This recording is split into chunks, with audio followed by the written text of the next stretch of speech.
자, 다시 이야기를 이어가 보도록 하겠습니다.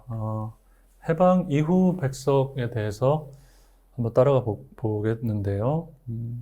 마침 안도현 선생님 그 백석평전이 첫 챕터가 백석의 해방을 맞는 장면에서 시작을 합니다. 그러니까 요즘 영화 보면 그 뒤에 나올 장면들 중에 하나를 이렇게 땡겨가지고 미리 한번 보여주고 이렇게 시작하는 연출들을 많이 하더라고요. 마치 그런 것처럼 고향에 딱 돌아오고 그리고 이제 백석이 정주에서 태어났다라는 이야기로 이제 딱 넘어가게 정주가 딱 맞물리게 이렇게 설정을 하셨는데요.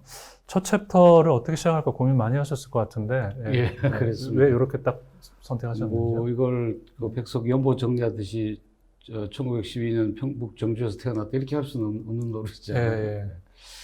이 분단이라는 거는 뭐 국토의 분단인데 그걸 좀 제일 상징적으로 보여줄 수 있는 게 기차 철도의 단절인 것 같았어요. 우리 어릴 때 완행 열차를 이렇게 타고 가다 보면 그 역마다 이제 서게 되는데 설 때마다 그 역 이름들을 열심히 보잖아요. 우리 김현수 씨도 어릴 때 김천에서 기차 타면 서울 올 때 뭐 어디 지나고 네, 다 외우죠. 예, 거의 다 알고 있을 거예요. 그래서 제가 그 경의선 열차 이름들을 특히 끊긴 이후에 그 북쪽의 이름들을 쭉 찾아보니까 그걸 나열하는 것 자체가 아주 재미난 일이었어요. 그래서 그걸 역 이름들을 나열을 하려면은 돌아오는 장면을 써야겠구나. 그게 자그마한 겁니다. 네. 네. 그런 또 의도가 있으신 줄 몰랐습니다.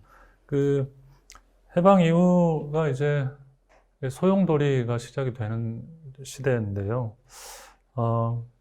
많은 문인들이 그 일제강점기 때는 예상할 수 없었던 어떤 선택들도 하기 시작하고, 그래서 이전에는 서로 같은 편이 아니라고 생각했던 사람들이 같은 편이 되기도 하고 또 적대가 시작되기도 하고 하는 게 바로 해방 공간인데, 그 온갖 조직들이 생겨나는 와중에 백석은 또 백석답다고 해야 될지 모르겠습니다만 한 47년까지는 어떤 조직에도 이름을 올리지 않습니다.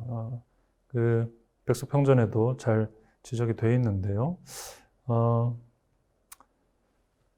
북에 여하튼 백석은 계속 남았고, 그 이후에 이제 조만식 선생의 부름을 받아서 소련 쪽 인사들하고 북한 쪽 인사들이 이제 만날 때마다 러시아, 소련말 통역도 하고 이런 역할을 하는데도 공적 활동에서는 조직 활동 같은 데는 참 또 소극적인 모습을 보이는데, 백석은 사회주의라고 하는 그 이념에 대해서 내면 속에서 어느 정도까지 공감을 하고 있었을까요? 그 조만식 선생의 러시아 말 통역을 할 때는 김일성이 들어오기 전이죠. 그래서 북한 정부가 만들어지기 전. 그러니까 그 통역을 했던 기간은 그렇게 많지는 않았던 것 같습니다. 그리고 주로 이제 우리 그 현대사에서 보면 47년을 전후로 해서 이렇게 월북 또 월남 이것들이 이제 활발하게 이루어지는데 심지어 그 조만식 선생의 주변에 있던 인물들도 대부분 그 조만식 선생이 사라진 후에 월남을 하게 되거든요. 근데 백석은 오지 않았다는 거. 그래서 그것은 단순히 고향이기 때문에 아니면 어떤 사회주의 국가에 대한 선망 때문에 그런 건 아닌 것 같고요. 이 서울을 중심으로 한 남쪽의 그 형세가 뭐라고 할까, 좀 속된 말로 얘기하면 이거 뭐 좀 개판이다 이런 생각을 했었을 것 같습니다. 세상이 오히려 남쪽이다. 그러니까 일제 때 행세하던 사람들이 새로운 정부를 구성하고 문화판을 만드는데 다 고개를 내밀고 지금 나와서 활동하고 있는 게 서울이다라는 어떤 그런 정보를 백석이 서울로부터 받지 않았을까, 그렇게 추측을 해봤습니다. 네. 김현수 선생님도 소설에서 이 대목에 좀 성찰을 하시는 대목이 있는데요. 작가의 목소리로. 소설에서 보면 그 백석이 한국전쟁 전까지만 해도 좀 사회주의 유토피아를 어느 정도는 기대했고, 전쟁 이후에 좀 급격히 실망한 것으로 해석을 하신 것 같더라고요. 네. 그 소설에도 나오지만 상어 이태준 선생 같은 경우에 해방 전까지 사회주의에 그렇게 경도된 모습을 안 보이다가 해방이라는 사건은 모두에게, 한반도에 있던 모든 사람들에게 역사를 바로 직면하는 것과 같은 그런 효과를 줬기 때문에 어떤 식으로든 변화가 생겼을 거라고 보고요. 그래서 아까 백석의 기질적인 측면에 대해서도 말씀을 드렸지만, 그럼에도 불구하고 사회주의에 대한 어떤 새 나라를 건국한다는 것에 대한 그런 기대와 희망은 계속 가지고 있었을 것이다 라고 생각을 하고 있어요. 그런데 이제 왜 그 조만식 선생의 그게 꿈이 그 좌절로 돌아간 이후에 그 주변 인사들이 다 이제 남하를 했죠. 그 월남을 했는데 그때 왜 내려오지 않았는가라는 것, 아주 중요한 질문인 것 같습니다. 백석의 인생에서. 근데 저는 또 이렇게도 생각을 합니다. 이게 이제 우리가 지금 남쪽에 있으니까 이제 다 서울로 와야 된다고 이제 생각을 하는데, 이 평안도 사람들이나 특히 평안도 사람들 같은 경우에는 그 자부심이 굉장히 뛰어나기 때문에, 예, 여기가 문화의 중심지지, 서울로 굳이 갈 필요가 없다라는 생각을 가지고 있어요. 그래서 물론 월북하신 분들도 많지만 대부분 평양에 계신 분들은 안 내려오시는 거죠. 여기 있어도 충분히 서울만큼 살아갈 수 있으니까 라는 것이었고요. 그리고 제가 이제 소설을 쓰면서 알게 된 또 한 가지 사실은, 한 58년까지는 사회의 형태가, 이제 정치적인 형태는 물론 이제 자본주의와 공산주의로 나뉘어지는데, 실제 사람들이 이렇게 경험하고 사는 그 사회 공간은 큰 차이가 없었습니다. 예, 그 큰 차이가 없이 전통적인 것들이 그대로 내려오고 있었고요. 이제 58년에 천리마 운동을 시작하고, 그 다음에 경제개발 5개년 하면서 이제 두 사회가 좀 바뀌게 되는 거고요. 그래서 그 전까지는 그런 이질감, 둘 중에 하나를 선택해야 된다라는 그 강박관념이 지금만큼 그렇게 강하게 요구되지는 않지 않았을까라고 생각을 해요. 그래서 백석이 그 북한에 남아있는 것은 그냥 어떻게 생각하면 지극히 자연스러운 결과가 아닐까라고 생각을 하는데, 말하자면 전쟁이 그 모든 것들을 바꿔버리는 셈이죠. 네. 그 선생님 방금 58년이 어떤 선생님 판단하시기에 하나의 기점일 수 있다고 하신 게, 이 소설을 58년을 현재 시점으로 설정하신 것도 그 이유 때문이신 거겠네요? 네, 그렇습니다. 예. 네, 알겠습니다. 그 백석이 북에 계속 있는 동안에 남쪽 잡지에서 백석의 시가 발표되는 좀 이채로운 일이 일어나는데요. 아마 백석의 친구 허준이 월북하기 전에 백석의 시를 이제 남쪽에서 대신 발표한 게 아닌가라고 추정들을 하죠. 그 아까 우리가 계속 얘기했던 남신의 주동 박시봉방도 48년 10월에 학풍이라는 잡지 창간호에 실립니다. 그 신경림 선생님 회고에 따르면은 그 학풍이라는 잡지를 보고 이 시 한 편 때문에 이 잡지를 샀다라고 하는 그런 회고도 있었던 것 같던데요.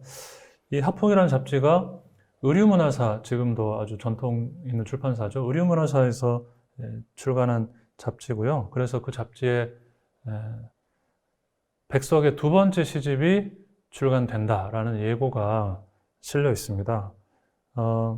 근데 아마 원고가 거기 있었던 것 같은데, 허준도 월북을 해버리고, 그리고 북에 있는 시인의 시집을 남쪽에서 출간하는 것도 남쪽에서 약간 부담이 되고, 그래서 결국은 이제 결렬돼 버린 것이잖아요. 근데 지금 생각해보면 참 그 두 번째 시집 원고 안에 미발표 시들도 꽤 많이 들어있었을 거라고 가정해 본다면, 그 시집이 출간되지 않음으로써 우리는 너무 큰 손실을 입은 게 돼버렸습니다. 그 안도현 선생님께서 딱 이렇게 써주셨어요. 분단은 백석의 두 번째 시집이라는 문학사적인 사건 하나를 빼앗아 갔고, 나만의 독자는 그때부터 백석의 시를 읽는 즐거움을 통째로 잃어버렸다. 그러니까 백석의 두 번째 시집이라는 그 표현 자체가 하나의 문학사적인 사건이라는 말씀이신데요. 이것도 부질없는 가정이지만 그의 두 번째 시집이 출간이 됐다면 그 이후에 한국 시가 어떤 영향을 받았을까요? 어떻게 됐을까요? 뭐 가정인데요. 네. 해방 이후에 그 한국 문단이나 또 아이들이 배우는 그 교과서에 실리는 시인들의 그 상당수가 친일 경력이 있는 사람들이잖아요. 뭐 그분들이 이제 또 문인협회를 중심으로 해서 일종의 문학 권력이 이제 되기 시작하는데, 백석이 서울에 남아서 활동을 했더라면 그런 분들하고 어떤 각을 세우지 않았을까 싶고요. 오히려 우리 시문학사를 정리할 때 제일 앞에 내세울 수 있는 시인일 수도 있겠다. 가정인데요. 우선 뭐 시인으로서 깨끗한 데다가 또 시가 다른 시인들하고 이렇게 비교할 수 없을 만큼 좀 독특한 점들이 있기 때문에 그나저나 뭐 괴롭기는 괴로웠을 겁니다. 뭐 96에서 96년까지 이제 살았는데, 그 우리 현대사가 다 괴로운 시기였잖아요. 그래서 또 그렇게 괴로워했겠지만 아마 문학사가 굉장히 많이 바뀌게 됐을 거다 이런 생각해요.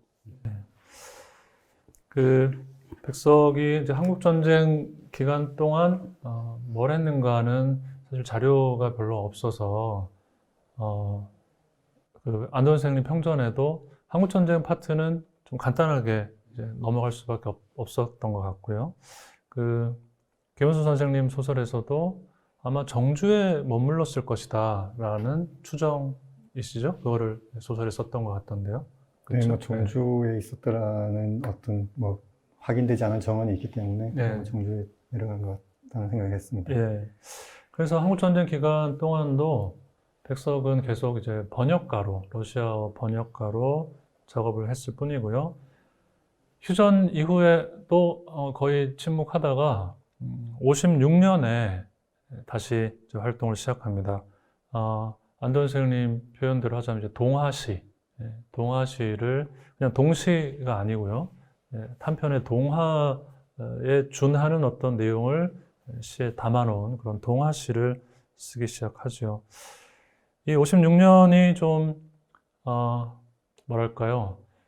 그 소련에서도 스탈린이 죽고 나서 이제 스탈린 비판 움직임이 생기면서 해빙기가 이제 생기는 것처럼 이 56년도 북한에서는 아주 짧은 뭔가 온건한 분위기의 시대였던 걸로 이제 알려져 있어서 백석이 그때는 좀 활동을 숨을 쉴 수 있었던 게 아닌가 싶은데, 근데 뭐 이제 다시 아까 김은수 작가님 말씀하셨지만 천리만 운동 시작되고 그 수령에 대한 우상화를 비판하는 목소리가 나오니까 역으로 오히려 분위기가 아주 삼엄해지면서 결국은 59년 1월에 백석은 삼수군 관평리라는 곳으로 파견이라고 쓰지만 사실은 추방 혹은 뭐 유배라고 해야 될 일을 이제 겪게 됩니다.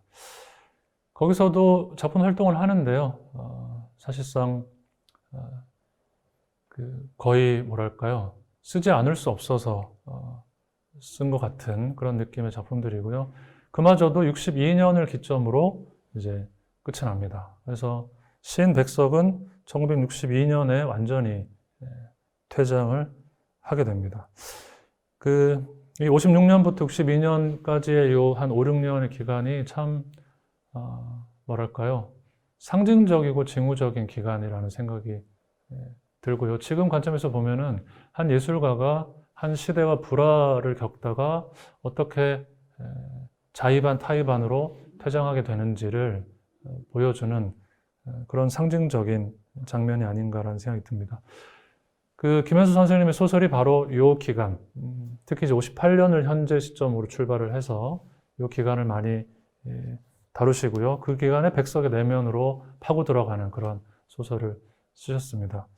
그러니까 지금부터는 이제 김현수 선생님께서 말씀을 많이 해주셔야 되는 시간이 된 겁니다. 그래봤자 30분밖에 안 남았어. 네, 더 듣고 싶어도 들을 수가 없네요. 아까 제가 미뤄뒀던 질문을 이제 드리고 싶은데요. 하필이면 지금 김현수 선생님께서 이상을 페르소나로 내세웠던 굿바이 이상을 쓴 지 딱 20년 만에 이 북한에서 어렵게 불화하면서 살았던 백석을 자신의 페르소나라고 하면 좀 어떨지 모르겠습니다만 자신을 투영한 그런 백석을 모델로 한 소설을 지금 쓰셔야 했던 이유가 무엇일까? 추상적인 답변 말고 조금 구체적인 답변을 듣고 싶다는 저의 소망이 있습니다. 네. 예. 뭐 그냥 쉽게 말씀드리자면 제가 그 이상 같은 경우에는 뭐 제가 그 이상이 그 모자라던 나이 37세인데요.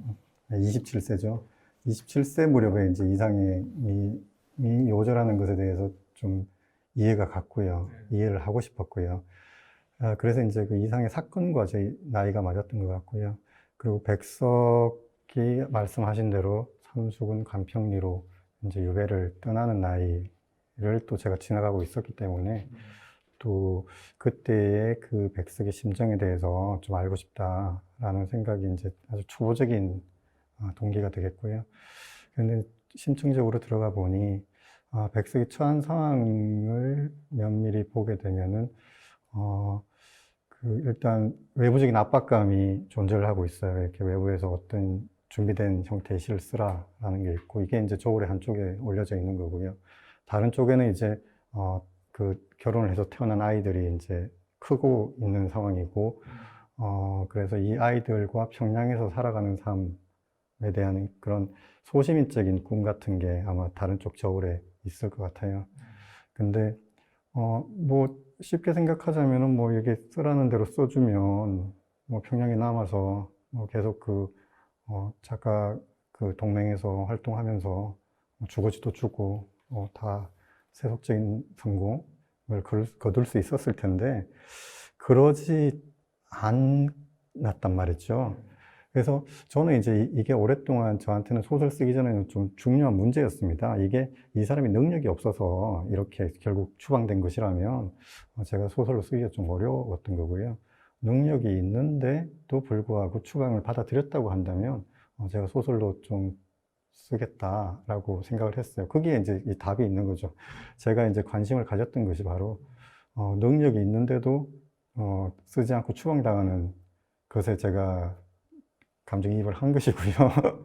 그래서 제가 뭐 그만큼 능력이 있다는 건 아니지만 그 20대에 이제 문학을 하겠다라고 생각을 했을 때는 뭐 굉장히 이상처럼 모든 걸 다 할 수 있는 나이이고요. 그래서 쓰는 것이 뭐 가장 중요하고 뭐 많이 쓰고 하는 게 이제 중요할 때이죠. 근데 저는 백석 같은 경우에는 한번 훼손이 된 사람이라고 생각을 합니다.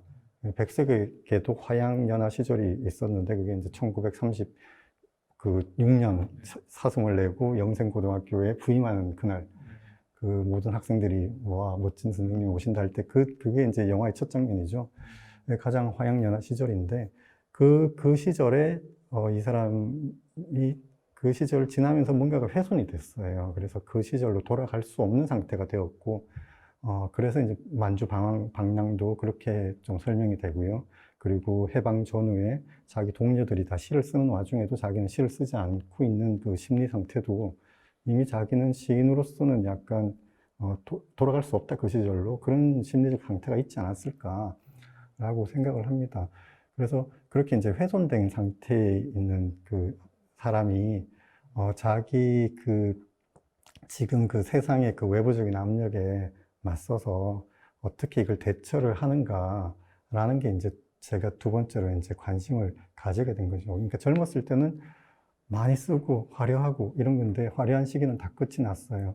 그리고 여기서는 어떻게 생각하자면은 삶의 생존의 문제가 중요하게 되어 있는데 그런데 이 생존이 중요하게 되는 이 시점에서 이분은 왜 생존의 반대 방향으로, 반대 방향을 선택하셨을까? 그게 이제 저한테 이제 깊이 와서 다가왔습니다. 제 개인적으로 이제 뭐 40대가 되고 나서 뭐 여러 가지 뭐 변화가 있는데, 저는 제가 그 처음 시작했을 때 그 문학에 대해서 가지고 있었던 것들은 지금하고는 좀 많이 달랐던 것 같아요. 문학이라는 것이 저는 처음 시작할 때 문학을 해서 이게 어떤 상업적인 맥락에 있다라는 생각을 뭐 해본 적은 없었고요. 그리고 이렇게 말을 하는 사람이 될 줄도 저는 몰랐습니다. 글을 쓰는 사람이 되고 싶어서 이제 문학을 시작을 했는데, 점차적으로 문학에 대한 그 사회의 생각들도 많이 바뀌게 되는 것 같고요. 그 독자들의 문학을 대하는 태도들도 많이 이제 바뀌게 되었습니다. 그래서 일례로 들면 아까 뭐 어려운 단어에 대한 말들도 나왔는데, 저는 어려운 단어도 많이 쓰고 우리말도 많이 쓰고 표현도 다양하게 어렵더라도 노력해서 읽는 것이 문학이다 라고 생각을 했었는데, 어느 틈엔가 이제 저도 가독성을 이제 생각을 한다든지 그런 식으로 이제 판매와 이제 연관이 되는 거죠. 제가 뭐 그거는 아닌 것 같아요. 제가 뭐 나라에서 백석처럼 뭐 이런 문학을 해라, 그래서 이걸 하지 않는다면 너는 뭐 글을 못 쓰게 할 것이다, 이런 위기감은 이제 아마 한국의 작가들한테는 오진 않을 거라고 저는 확신하고 있는데요. 그렇지만 비슷한 현상이 없지는 않습니다. 예를 들어서 뭐 이런 식의 문학이 사회가 원하는 문학이야, 뭐 독자가 혹은 자본이 원하는 문학이야, 너는 이런 식의 문학을 해서는 뭐 더 이상 이거는 재생산을 할 수가 없어, 이렇게 이제 그런 질문으로 치환이 돼서 저는 올 거라고 생각을 해요. 그럴 때 이제 뭐 젊었을 때는 그게 큰 문제가 안 됩니다. 제가 지나봐서 아는데, 젊었을 때는 그 충분히 다 할 수 있는데, 나이가 이제 든 시점에서 그런 질문을 직면했을 때 과연 어떤 그 태도를 취할 수 있을까라는 게 이제 한동안의 좀 고민거리였습니다. 그래서 나는 어떤 식의 이제 문학을 해야만 될 것인가, 그게 이제 고민거리였는데, 그래서 이제 제가 좀 자극을 받았고요. 그래서 백석의 그 선택에 대해서 나름 이제 뭐 소설적으로 재구성을 해가는 과정에서 어느 정도 답을 얻은 셈이죠. 예, 그래서 뭐 답은 뭐 결론은 간단합니다. 그러니까 백석의 선택이 옳았다라는 거고, 저도 아마 처음에는 이제 제가 이 소설을 시작할 때까지만 해도 저는 백석처럼은 할 수 없을 것이다라고 생각을 했지만, 쓰고 난 지금은 그것도 엄연한 하나의 선택이고, 이분이 결코 괴로운 결말이 아니다, 이게 라는 어떤 확신 같은 것들을 얻었어요. 그 백석평전 뒷부분에도 나오지만 이분의 선택이 결코 이 절망의 선택이 아니고 굉장히 적극적인 선택에 가깝다라는 결론에 이르렀던 거죠. 쓰지 않기로 한 선택이었다. 그렇죠. 그런 것이죠. 예, 못 쓰게 된 거라고만 볼 수 없고, 안 쓰기로 한 선택일 수도 있고. 그런데 이제 그 선택의 그 와중에 이분이 이제 우리가 쭉 따라 지금 읽어왔지만 그 이전에 썼던 시의 해답이 어느 정도는 있습니다. 자기 자신의 지금 상태에서 벗어나면 안 쓸 수 있는 힘이 생기는 거죠. 네. 거기서 더 이상 쓰지 않으면 백석의 시는 아마 영원히 보존이 될 것이고, 거기서 뭔가 쓰면 아까 뭐 친일 말씀도 하셨는데, 그런 행위를 하면 영원히 보존이 안 될 게 분명합니다. 역사의 눈으로 본다면. 그런데 이분은 그런 시각을 가졌는지 안 가졌는지는 모르지만, 선택을 하는데 이론적으로 추정을 해보자면 그런 시야를 가지고 있어야지 안 쓰겠다는 선택을 할 수가 있는 거죠. 그러니까 아마 가졌었지 않았을까 하고 생각합니다. 백석이 이 최종적인 선택을 하게 되는 과정을 이제 이 소설이 따라가고 있는 셈인데, 그 결론까지 일단 좀 언급을 하게 됐습니다. 방금 백석평전도 말씀하셨지만, 선생님이 이 소설 쓰실 때 백석평전이 아마 가장 가까운 곳에 있는 참고 자료가 아니었을까. 그러면 고맙기도 하지만 이걸 이제 어떻게든 벗어나지 않으면 쓸 수 없으니까 또 밉기도 한 그런 애증이 좀 있지 않았을까 싶은데요. 옆에 그 쓰신 분이 나와 계시니까 한 말씀 하시죠. 일단은 뭐 고마웠고요.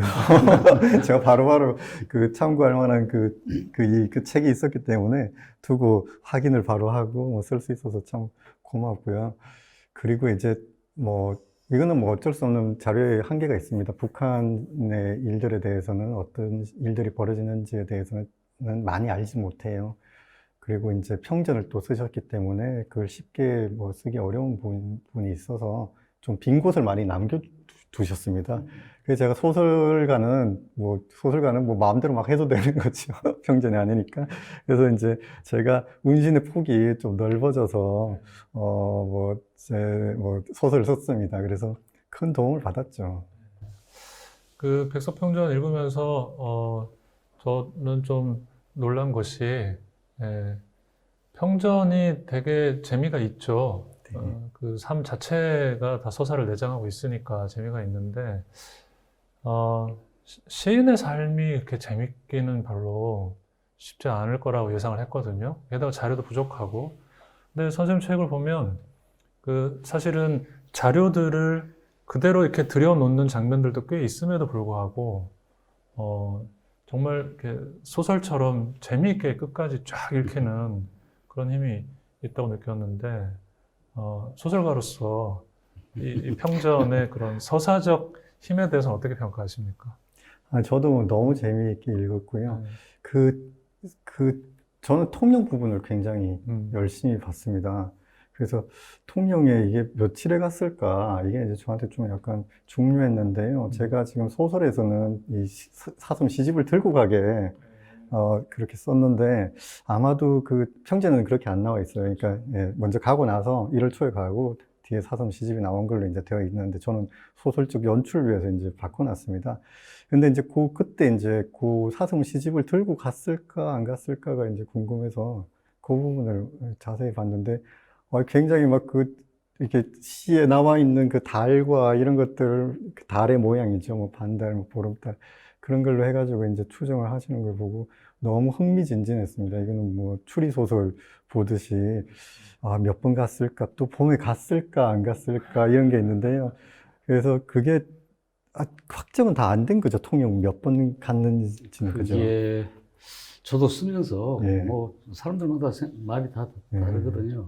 그래서 3번인지 2번인지 아직도 약간 논란이 있죠. 예, 그래서 그 부분이 참 재밌습니다. 맞습니다. 예, 거의 추리소설 같이 진짜 네. 쓰셨더라고요.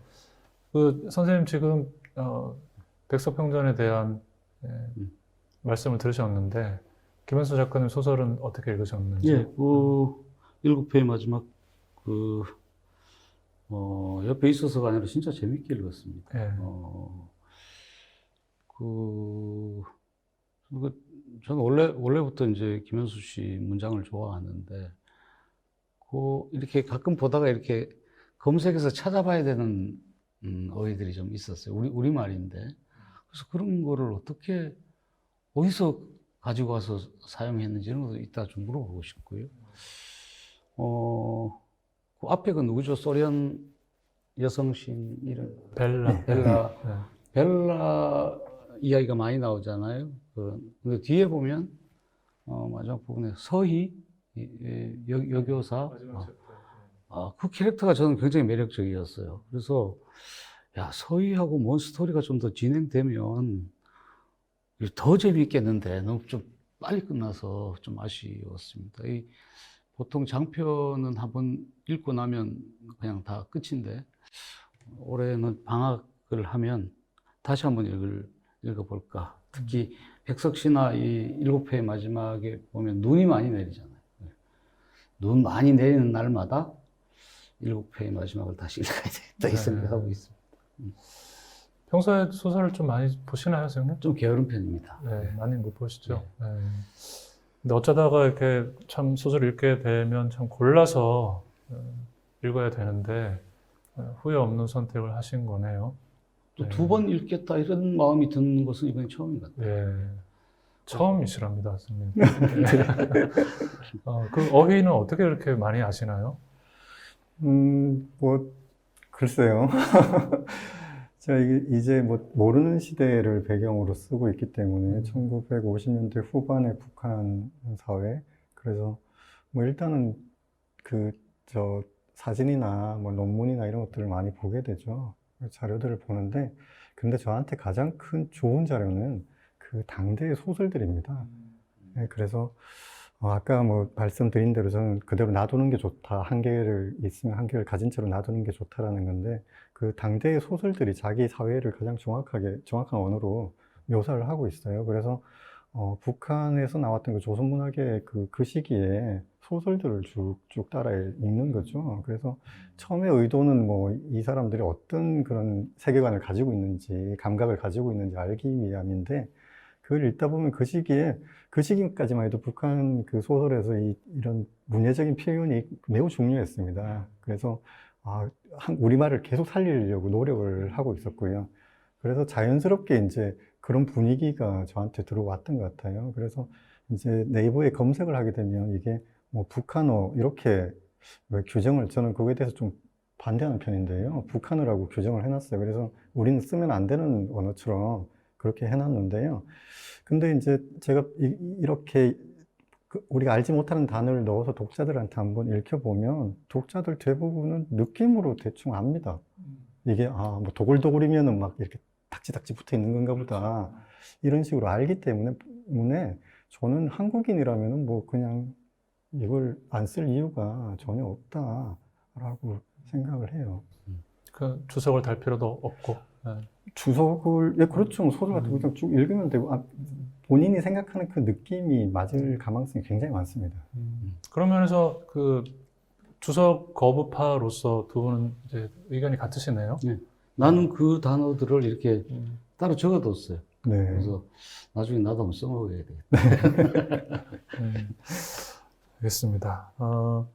그 김현수 작가님 소설의 구조를 보면 지금 뭐 자세하게 말씀드리기는 어렵습니다만 각 장별로 그 백석 말고 다른 한 사람이 백석과 대등하게 한 챕터씩 이렇게 교차되면서 쓰이고 있거든요.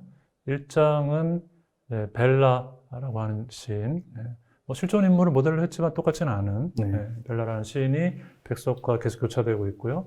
2장에서는 그 역할을 상어 이태준이 하고 있고요. 뭐 이게 꼭까지 가는 건 아니지만 3장에서는 이제 한설야가 중요한 역할을 하고 이렇게 구성이 되어 있는데 특히 저는 이제 2장을 읽으면서 상어 이태준이 북에서 초반에는 중요한 역할을 하다가 점점 이제 영락해 가는 과정 속에 있었고, 백석보다 한 2, 3년 먼저 그 과정을 겪었기 때문에 백석이 영락해 가는 그 상어를 참 마음 아파하면서 지켜보는 장면이 나오는데, 그 장면이 참 정말 마음이 아프더라고요. 그래서 이태준이 정말 어떻게 됐나 좀 더 찾아보니까 이태준도 자료가 별로 없고, 그렇죠? 뭐 언제 죽었는지조차 사실 되게 불확실한 상태던데, 선생님이 묘사하신 상어는 그 백석을 만나는, 물론 가상의 장면이겠지만 그때 약간 정신이 온전치 않은 정도까지 좀 상처와 충격이 심한 상태인 것처럼 저는 느꼈거든요. 네. 네. 그렇게 선택하신 또 맥락이 있으실 것 같은데. 네. 제가 이제 뭐 이 소설에서 여러 사람들이 다 비극적이긴 한데, 그 중에서 이제 제일 좀 안타까운 분이 그 이태준이에요. 저는 그 근대 소설가 중에서 이태준이 가장 소설을 잘 썼다라고 이제 저는 개인적으로 그런 취향을 가지고 있습니다. 그분이 북한에서 쓴 그 먼지라는 소설은 굉장히 좋은 소설이에요. 그래서 그게 이제 전쟁 전까지만 해도 본인이 정말 약간 뭐랄까요, 중립적인 입장이 될 수가 있었기 때문에 양쪽을 다 중립적으로 바라보면서 쓸 수 있는 자리에 있었죠. 근데 전쟁에서 이분이 이제 낙동강 전투까지 종군을 하는데 그때 좀 심하게 충격을 많이 받습니다. 남쪽에서는 뭐 저기 소정주 시인이 충격받듯이 그 민가를 이제 뭐 공습하는 걸 보고 충격을 많이 받고, 그 뒤에 이제 그런 소설을 많이 씁니다.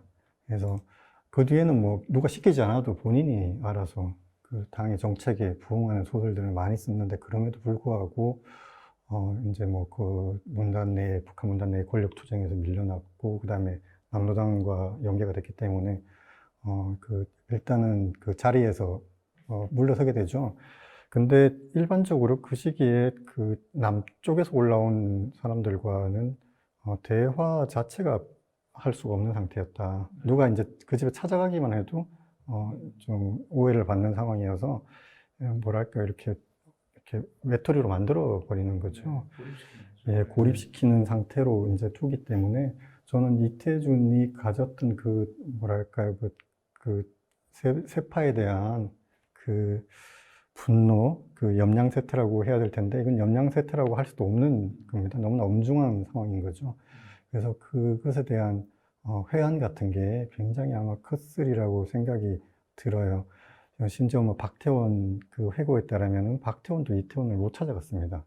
둘은 뭐 굉장히 절친한 사이임에도 불구하고 그 이태준의 그 집안 그 아이들까지 모두가 고난을 받고 있는데도 불구하고 도와줄 수가 없는 상황이었기 때문에 이분이 겪은 그 어떤 왜냐하면 북한 문단에서 굉장히 높은 곳에 있었기 때문에 급전직하가 주는 그 차이가 굉장히 큰 고통으로 아마 다가왔을 것이다 라고 생각을 해서 제가 이렇게 넣었던 거고요. 예를 들어 뭐 백석 같은 경우에는 그 상어가 좋은 문장이라고 해가지고 백석의 그 문장지에 보낸 편지 같은 것도 이렇게 저기다가 문장 강화에 넣고 이랬거든요. 그러니까 이제 뭐 시들도 많이 문장이 소개가 됐고, 그러니까 문장 발행인인 상어는 아마 백석하고 길 가다가 보면은 아는 사이였을 겁니다. 그래서 아마 이게 충분히 가능한 상황일 것이다 라고 생각을 해서 넣었습니다. 넣고 여기에 보면 이제 제가 평범한 사람들의 죄와 벌이라는 것은 일단 벌을 받고 난 뒤에야 그래 그게 죄를 만들어낸다. 그 벌이 네가 벌 받았으니까 이건 죄가 있는 거야. 이런 식으로 본다고 했는데 상어가 해방 전국에서 어쨌든 선택을 했는데 그것은 그 개인에게 아주 결단이죠. 중요한 결단이었는데 그 결단의 결과가 좀 아주 안 좋은 방향으로 결론이 나는 바람에 그 위대한 결단마저도 이제 어떤 잘못된 선택이다라고 되어버리고 그래서 그렇게 이제 망가져버린 한 인생이라고 생각을 하는데요. 이게 근데 이 상어한테 뭐 특수한 게 아니라 그 시기를 살았던 그 많은 문인들이나 아니면은 많은 그 어른들, 그 시기의 동시대인들에게 그 일반적인 일이었습니다. 그래서 우리는 지금 시대의 눈으로 이게 판단하기가 굉장히 어렵다고 저는 여러 번 이제 말씀을 드리는데요. 그 시기에 가서 그의 결단과 그의 어떤 영락, 이걸 뭐 봐야지 지금의 눈으로는 전혀 보이지가 않습니다. 상어도 그렇고 그 한설야도 뭐 소설에서는 본명인 이제 병도라고 네. 지칭이 되는데 한설야도 함흥에서부터 백석과 이제 애틋한 네. 인연이 있는데 북에서 다시 이제 같이 함께 그 문학을 하게 되는 과정에서 한설야가 좀 돌봐주기도 하다가 결국에는 냉정하게 거리를 둠으로써 백석을 구해주지 않은 그런 한설야의 모습까지 나오게 되는데 소설 결말에서는 또 한설야도 또 무너져 내리고 마는 이런 과정을 보면서 월북 문인들에 대한 예전에는 좀 덜 느꼈던 어떤 깊숙한 공감이라고 할까요? 뭐 이런 것들을 좀 이번에 느끼게 되더라고요. 선생님도 백석평전 쓰시면서 월북 문인들에 대한 종합적인 조사 많이 하셨을 것 같은데. 뭐 자료의 한계가 우선 있어가지고요. 예. 뭐 금방 그 이태준의 경우도 제가 많이 못 다뤘는데 예. 백석은 분명한 게 한설야가 그 작가동맹 그 의장입니까? 그 초대. 그래서 그 권력이 있었기 때문에 말하자면 백석의 상당한 백이었던 것 같습니다. 근데 북한 문단이 초기에 구성이 될 때 이제 한설야가 제일 위쪽에 이렇게 서게 되고 나중에 월북한 또 사람들, 문인들까지도 초기에는 그렇게 구성을 했죠. 근데 한국 전쟁이 끝나고 나서 이태준 또 누굽니까? 임화 또 이육사의 동생인 이원조 뭐 이런 문인들이 거의 숙청을 당하거나 병으로 떨어져 죽게 되고 백석의 백이었던 그 한설야마저도 나중에 북한 문단 권력에서 밀려나게 되죠. 네. 그리고 그건 소설에서 이제 상세하게 되어 있는데 저는 궁금한 게 이런 겁니다. 백석의 그 친구 중에 화가 정현웅이라고 있습니다. 이 정현웅은 백석하고 남쪽에서 굉장히 절친했던 사람인데 이 사람은 6.25 전쟁이 일어나는 중에 고궁벽화 묘사하는 일을 하고 있었어요. 그런데 이 정현웅은 숙청당하지도 않고 지금까지도 북한 그 화단에서 굉장히 추앙받는 인물로 되어 있거든요. 그래서 북한의 그 김일성 주체 사상이 이렇게 다져지는 기간에 그 정적들 속에 문인들이 포함됐다는 거, 이게 참 슬픈 일이었죠. 김현수 작가님 소설은 이제 결국 어떤 식으로 흘러가냐면은 제가 읽기로는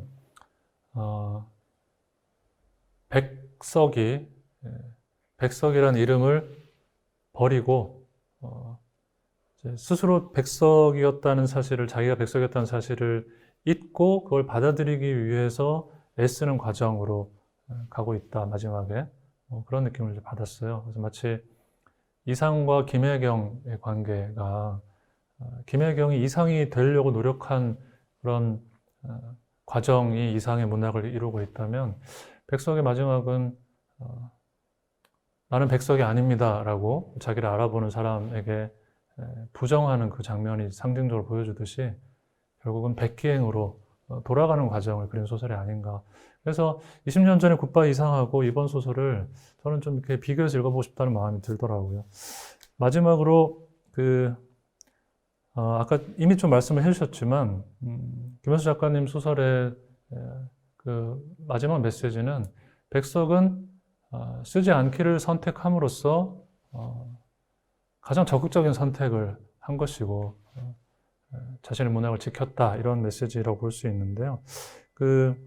안도현 선생님도 평전에서 백석은 시를 쓰는 자유를 내려놓음으로써 오히려 더 많은 자유를 누렸던 것이 아닐까, 이런 말씀을 또 해주셨어요.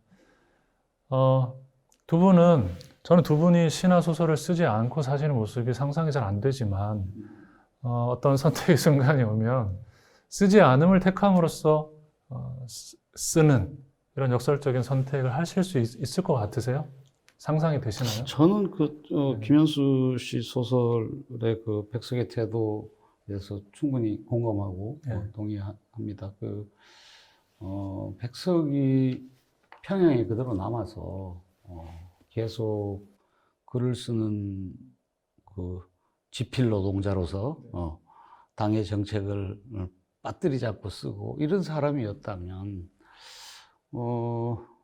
우리가 기억하는 그 이전에 해방 전의 백석 시편들에 대해서 굉장히 실망을 하면서 비교해서 보면서 괴로울 텐데, 저도 백석이 양강도 삼수군으로 가서 말년을 그렇게 보냈다는 게 참 다행이 아닐까? 그게 이제 적극적인 선택이었다면 더 다행이 아닐까? 이렇게 생각해요. 좀 잔인한 얘기긴 하지만 그런 마음이 들기는 건 사실인 것 같아요. 선생님 어떠세요? 말하자면 이제 백석을 버린다는 것은 언어를 버린다는 것이고 언어가 없는 삶으로 돌아간다는 거라고 생각을 해요. 그래서 언어 없이 이제 그 삼수에서 뭐 양을 직접 대면하고 뭐 그 자연을 직접 대면하고 그런 삶으로 가셨고, 그래서 우리한테는 아무것도 남아있지 않습니다. 언어적인 것들이 뭐 유우도 없는 거고요.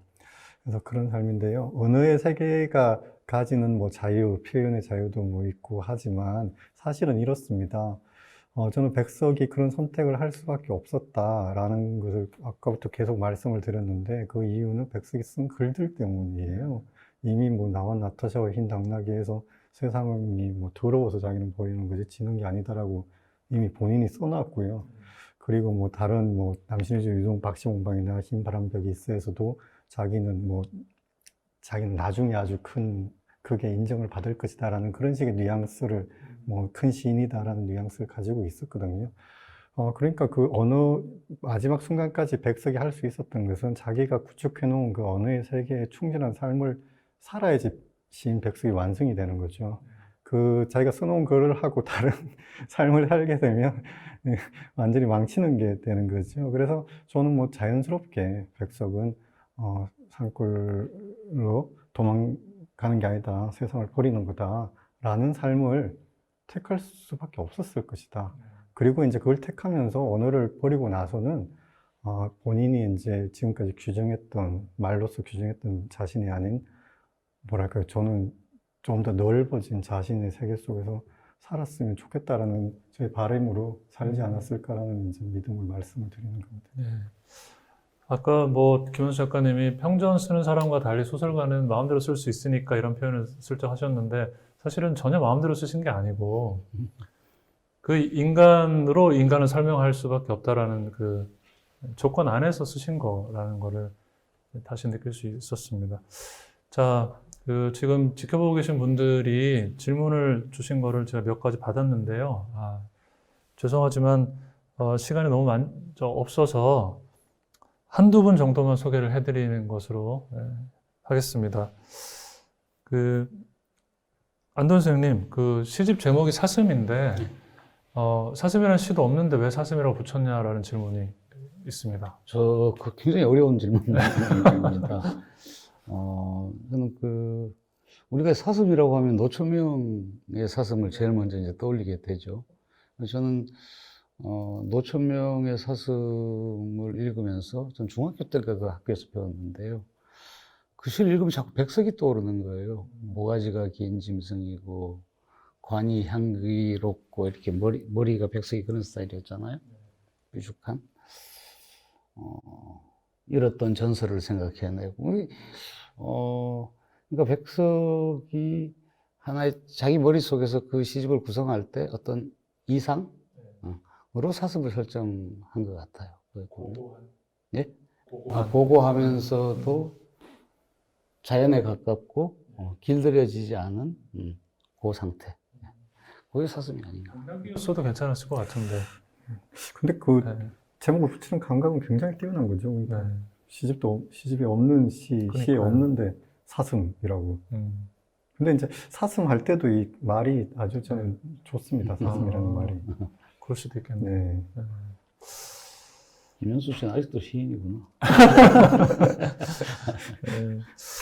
자, 짧게 답을 할 수 있을 만한 질문 하나만 더 드리면요.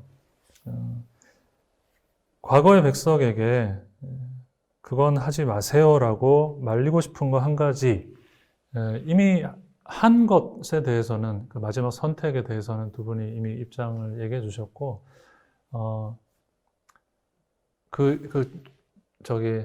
삼수 이후의 일 말고요. 좀 청년기 백석한테 가서 그건 하지 말지라고 이렇게 하고 싶은 게 있으시면 이미 한 것 중에 백석이 뭐가 있을까요? 백석이 평안도 출신이고 일본 유학을 하고 조선일보에 근무할 때 서울에 생활할 때 거의 아주 일상생활에서는 굉장히 예민한 사람이었대요. 네. 시는 그렇지 않은데 결벽증도 있었고. 예, 그 네. 결벽증에 가까울 네. 그런 전화기를 이렇게 손수건을 넣고 든달지. 네. 코로나 시대를 미리 살았던 사람 같아요. 그 정도로. 그런 성격은 또 뭘까? 이게 좀 궁금해지기도 합니다. 제가 옆에 그때 있었다면 그러지 말라고 어깨를 한 대서 툭 쳤을 것 같은. 뭐 그렇게 까탈스럽게 하지 마라. 너무 네. 까탈스러웠던. 선생님. 저는 그 영생고보를 그만둘 때 네. 그 여러 가지 이제 일이 있었다고 해요. 그게 주로 이제 스캔들 같은 일들이 벌어져서 학교 선생님으로서 있으면 안 된다라는 뭐 그런 압박을 받아서 결국 그만뒀다고 얘기를 이렇게 전해 들었는데 정확한 실상은 모릅니다. 근데 그 학교 그만두지 않았으면 좋았을 텐데 하는 생각을 여러 번 합니다. 이분한테 그 고등학교 영어 선생님이 어울리는 것 같아요. 그 시절에 그 안정감 같은 게 느껴지거든요. 뭐 예를 들어서 그 그 뭐죠 가재미 넣고 뭐 흰밥 넣고 뭐 네. 자기는 그렇게 살아도 좋다고 좋다 당뇨 의탁이 다니면 되고 뭐 음. 미니멀리즘의 삶 같은 거죠. 네. 그래서 그렇게 선생님으로 살면은 어울립니다. 아까 말씀하신 결벽증도 영어 선생님 결벽증 하면 좀 독특한 괴짜 선생님처럼 됐을 것 같은데 그때 그 학교에서 뭐 그만뒀는지 뭐 이렇게 내보냄을 당했는지 알 수 없지만 그만두고 나서부터 좀 이제 경량의 세월로 접어든 것 같아서 그만두지 말라고 말리고 싶습니다. 알겠습니다. 저는 이 진행하는 입장이지만 얘기 듣는 게 너무 재밌어서 사실은 정말 더 진행하고 싶어요. 근데 2시간이 다 지났습니다. 그래서 2시간이 지나도 영상이 끊기는 건 아닌 거잖아요. 그렇죠? 예, 그래서 마지막 인사 말씀은 좀 그래도 청해 듣고 싶습니다. 오늘 두 분이 아끼는 백석에 대한 이야기 나누셨는데요. 소감이 어떠신지요? 예. 저는 백석평전이라는 책을 쓸 때 굉장히 재밌었거든요. 이렇게 인물과 인물 또 시간과 시간을 끼워 맞추기식으로 평전을 쓰는 거니까. 근데 소설 7회 마지막은 팩트에 기반하고 있으면서도 더 팩트 같은 그런 느낌이 들었어요. 그래서 요즘 어디 학생들이나 백석 이야기를 하게 될 때 꼭 권하는 책인데요. 아직까지도 7회 마지막이 집에 없는 분들은 당장 오늘 읽어보시면 아마 후회하지 않으실 거라고 생각합니다. 예. 아니, 그럼 선생님이 하셔야 될 말씀도 정해져 버린 것 같은데. 예, 제가 백석 그 7회 마지막 쓰면서 정말 이 책이 없었으면 쓰지 못했을 겁니다. 백석 평전도 같이 읽어주시면 좋고요. 저는 이제 그 1958년에 백석을 이제 중심에 놓고 이 소설을 썼는데요. 그 58년도에 백석이 그 어떤 선택의 기로에 섭니다. 그 이제 재평가를 받아야 되는데 어떻게 할 것인가에 대해서 이제 선택의 기로에 서는데 그때 저는 굉장히 응원하고 싶은 심정이었어요. 그래서 뭐냐 하면 만약에 이 백석이 내가 여기 평양에 남아서 협력하는 시를 쓰겠다라고 하게 되면 2020년에 우리가 좀 약간 곤혹스러워져요. 북한에서 이제 뭐 그런 시도를 많이 썼다라고 하게 되면은 이쪽에서는 그 지금처럼 뭐 시험 문제 내기도 좀 어려워지고 그러는 이제 변화가 미래가 바뀌게 되는 거죠.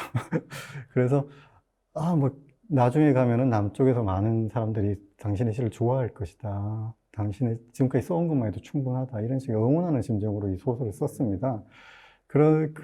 이제, 그래서 감정이입이 굉장히 많이 됐죠.